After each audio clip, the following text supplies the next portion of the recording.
Hey, good morning and welcome back to Questioning Sense with me, Matt. Okay, hope you guys are well. All is good here. Very sunny day, which is probably going to create havoc with the light when I try and make this video. But yeah, we're all good and I hope you guys are too. Okay, I've done the school run. This is the last of my few days off, so I thought we'd make a quick video. Now, this video has been asked for quite a few times. It's been a long time coming and I must apologise that I haven't continued with this series, but we are going to get them finished off. So today we're going to continue with the Orto Parisi's questions and answers. And today the focus of this is this cheeky little chap.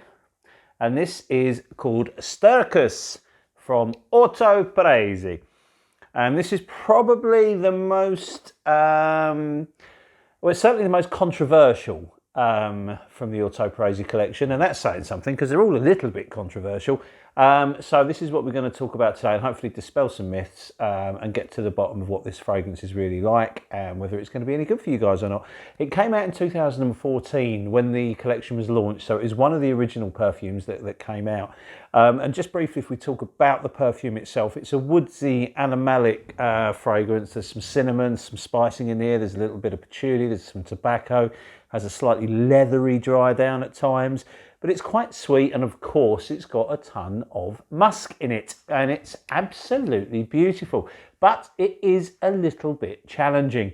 And what they've basically done with this is they've used, I think, a lot of castoreum and some spicing to give an impression of what could be interpreted as an Indian oud or a Hindi oud, which is kind of prevalent in the opening, and that's where, you know, people might think it smells a bit barny or something like that. But to me, this is an incredibly sweet, sexy and wearable fragrance. But because of the marketing campaign that came with it, it's a bit shocking. So what we'll do is hopefully Rich can get some pictures up of some of the images that came with this perfume when it was launched to create a bit of a stir. I mean, Gaultieri obviously is a genius, but he's also got a wicked sense of humour. And when we look at these pictures, you'll see where I'm coming from. Okay, so we'll have 8 questions with regards to this wonderful perfume. So what we'll do is we'll go through all 8 of them.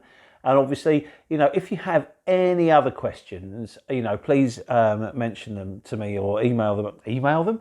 You know, put them up on the video, or, you know, message us on Instagram. That's the easiest way. I'm always on Instagram. Far too much time on Instagram.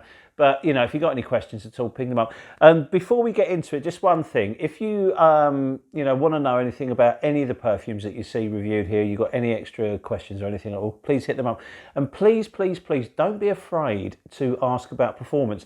Performance is important, especially when we're looking at expensive fragrances. Now, you know, a lot of other sort of people are saying, oh, it's very vulgar to talk about performance. Well, I don't think it is.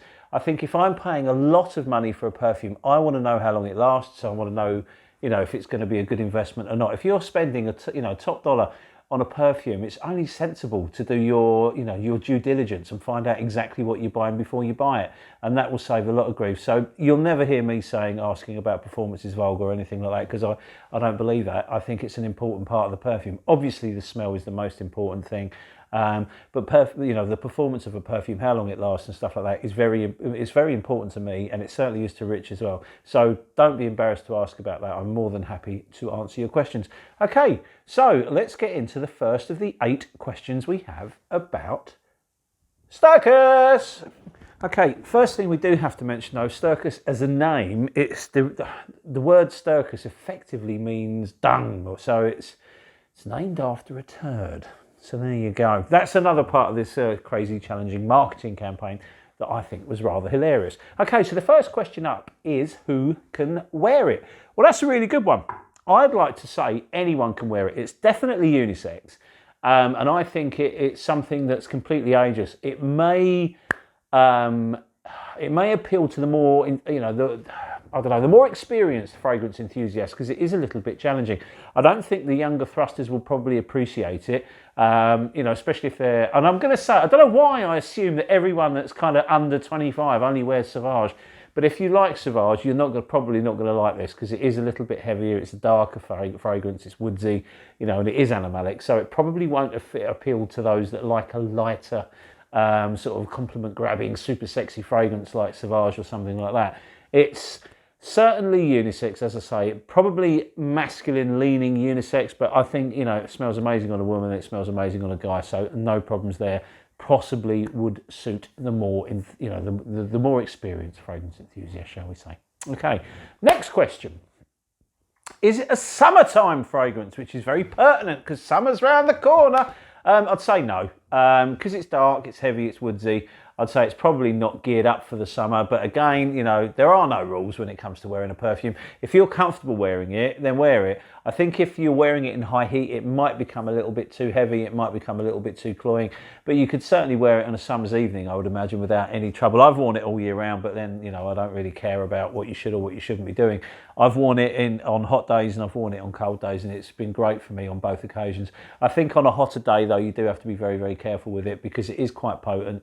And it might be a bit too much when things getting hot. Like a lot of the Orto Parisis, though, they do react very, you know, your body heat will have quite a dramatic effect on how they react. So the hotter you get, the louder the perfume becomes. And that's the case with most of these. I mean, Bergamusk is a perfect example of that.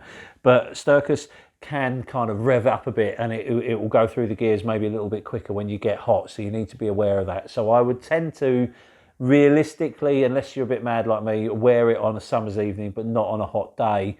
And, you know, again, I don't really want to say that because you can wear it on a hot day. Just moderate your sprays and be careful with it. But it's not bright and fresh, put it that way. So it's probably cooler weather, realistically. Okay, the next question is an obvious one. Does it smell like shit? And I've got to laugh at the bluntness of that question, and I apologise for language. No, it really doesn't. It imitates it, it flatters it, it's edgy, it makes a fun appropriation of it, but it's not, it doesn't really smell like a turd at all. It has an animalic vibe to it, like a lot of Indian oud, like a lot of Hindi oud, which is it's trying to mimic. It does that very, very well. So there is a kind of a hint of a Barney about it, but it doesn't smell like a great big jobby at all. It really, really doesn't. It's sweet, it's sexy, it's sophisticated, but it doesn't smell like a turd. So don't worry about that. Okay, the next one, and this one has been asked for pretty much every Orto Parisi. Is there any oud in it? Now, really, really good question, because it imitates oud. There's no doubt about it. When this perfume was made, it was set out to have an opening that smells like an Indian oud, and it does kind of pull it off, but I don't think it's a real oud. I think it's a castoreum and some spicing and some woods that have been manipulated to smell like that. It wouldn't surprise me if there is a little real oud in it, but I'm very doubtful that there is. I think it's using castoreum to give this impression of oud. Now, obviously, as everybody knows, Alessandro Gualtieri does not release notes. So what I'm saying, what all the other reviewers are saying, what everyone's written on Fragrantica, you've got to take it all with a pinch of salt, because the only person that knows exactly what's in here is Alessandro himself. And, you know, the rest of it is all sort of opinion. And that's all I'm giving is opinion.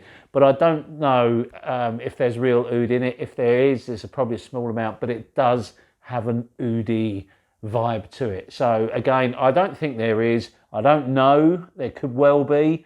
It does a very good impression of oud, and it does smell a little oudy, especially in the opening. So you can take what you like out of that, but it's not, you know, it's not got this photorealistic oud smell that makes you think, oh, they've used tons of real oud. I'm not sure they have. I would be, if there is oud in it, fantastic. If there isn't, don't worry about it, because it smells like there is what I'm saying, basically. Okay, and now we're getting through these, aren't we? Blimey, we're now up to question 5. Question 5, is it beast mode? No, it's not. It's, I mean, when you look at the collection, you have Toroni, you have Megamara, you have Bergamusk. Yes. This one, no. It's long lasting, it has good projection, it has a killer sillage, but but it's not a beast. It does last you throughout the day. If you wore this out in the evening, you would come home smelling of it, no problem at all. I've woken up in the morning after a big night out, and yeah, it can still smell it on my skin, but it's not a beast. A beast mode to me has massive projection, has a huge sillage, and is incredibly long lasting. This is incredibly long lasting, but as a skin scent, it's loud for the first few hours and then it drops off. So it's not a beast mode, but it does have good performance. It's above average, well above average. You know, it lasts a lot longer than a lot of fragrances I own, but you can't call this a beast mode. This is not a room filler. This is not, you know, it doesn't blast people away. It's one that you can, you know, just wear and enjoy. You're always aware of it when you're wearing it. And as I mentioned earlier, if you get warm, you get little wafts of it. So you're aware that you're wearing it all its life. Don't get me wrong. But it's not a beast. It's a really, really good performance. You know, it's a nice one to wear, actually. It doesn't rely too much on power. It's a little bit more subtle than that. So yeah, it's really good in performance, but not a beast. Okay, question 6. Does it smell like any of the others? Well, that's another really good question. The thing I find with Nascimato and Orto Parisi is because they use this common musk in a lot of the fragrances, you will find that there's similarities to quite a few. With the Orto Parisi collection, when you're looking at the darker fragrances, your Toroni, your Boccanera, this one, even Brutus to a degree, they all have a slightly common DNA. It's like Alessandro Gualtieri's signature all through the collection. So yeah, you will say, oh God, this really reminds me of Black Afghano, or this really reminds me of Toroni, or, you know, this really reminds me of Boccanera. They are all in some way similar. That DNA is shared about, but side by side, it doesn't smell like any of the others. So if, for example, if you've got Toroni, or if you've got Duro from Nascimato, is this a wasted purchase? No, not at all. If anything, I think it kind of leans towards a little bit of Duro. It kind of leans towards a little bit of Black Afghano. You know, you can almost pick out a little bit of Pardon from this one as well. So there's little bits of it that will remind you of other fragrances that Gualtieri has done, but it doesn't smell alike side by side with any of them. So yeah, it's not a redundant purchase. If you've got, you know, a few Nascimatos, or you've got a few Orto Parisis, it's not a redundant purchase. You will certainly enjoy it as its own, but it does have that DNA, so there is a familiarity with it to some of the others in the collection. But there you go. Question number 7. Can I wear it to work? Hell yeah, of course you can. Yeah, you can wear it wherever you like. You can wear it to work. Go easy on the trigger, especially if you're, you know, if you're like 10 minutes away from work, boom, you know, you might want to give it half hour before you go in. Just because of that opening, which does have this kind of like Hindi oud smell about it, that's not going to be for everyone. I personally love it, and if I was sitting next to somebody at work that smelled of it, it would be fantastic. But I'm also aware that I'm quite, you know, in the minority, and a lot of people won't like the smell of the opening. But saying that, it's sweet enough to get through that. So I personally have worn this to work many times. It's not, you know, I don't have a job where I sit next to somebody all day, so that's probably fine. I can wear anything I like to work, in all honesty. But if I worked in an office, I would have no problems wearing this to work, actually. I would probably go a little bit lighter on the sprays. I wouldn't go, you know, with my usual drenching. Just, you know, sort of tone it down a bit. But yeah, it's fine for work. It's really good for parties. It's really good for social occasions. You know, you could wear it out for a meal. Because I think it's quite a sexy one, it's a good one for a romantic evening, provided your partner likes this kind of smell. Because I think it's a great frag for that kind of thing. You know, despite all the fanfare about, you know, golden turds and all the rest of it, it's a really sophisticated frag. And it comes across absolutely beautifully. It's another one, like all of the Ortos, I've not found one that smells that great on paper, but they smell, all of them smell fantastic on skin. So, you know, don't be worried about it. Just try it, wear it. Don't, you know, spray on a piece of paper and go, oh, I don't like that. Put it on your skin, get an understanding of it, because it will react slightly differently on skin to every perfume does that. You know, your skin will dictate a lot about how a perfume performs and how a perfume smells. But Stercus, you can certainly wear that absolutely anywhere. I've got no qualms about that at all. And then the final question, number 8, we really have got through these quickly. Will it get compliments? Well, that's a good question. I have had a compliment wearing it, not many. It's nowhere near the level of Bergamasque or even Megamara or Seminalis. They're your kind of compliment getters from this collection. Boccanera gets a fair few compliments as well. I have had a compliment from Stercus, and it does smell very nice. I haven't been around anybody else wearing it though. My wife doesn't like this kind of perfume at all, so I would never get her to wear it. But incidentally, and as an aside, I was talking to one of the sales assistants in Harrods, obviously long before lockdown, about the Orto Parisi collection. Now, I understand from speaking to a sales director at Nasamato, they actually have their own trained SAs in Selfridges and Harrods and things like that. So these guys are normally very, very knowledgeable. And please understand, I'm not knocking sales assistants. It's a tough job and I couldn't do it.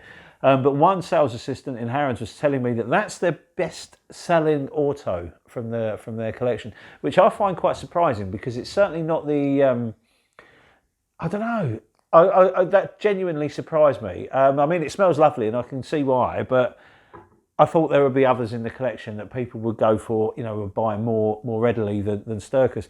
But yeah, it will get compliments. I think it's not a compliment magnet though. So if you're looking for one that is going to pull in loads and loads of compliments, Stercus probably won't be it.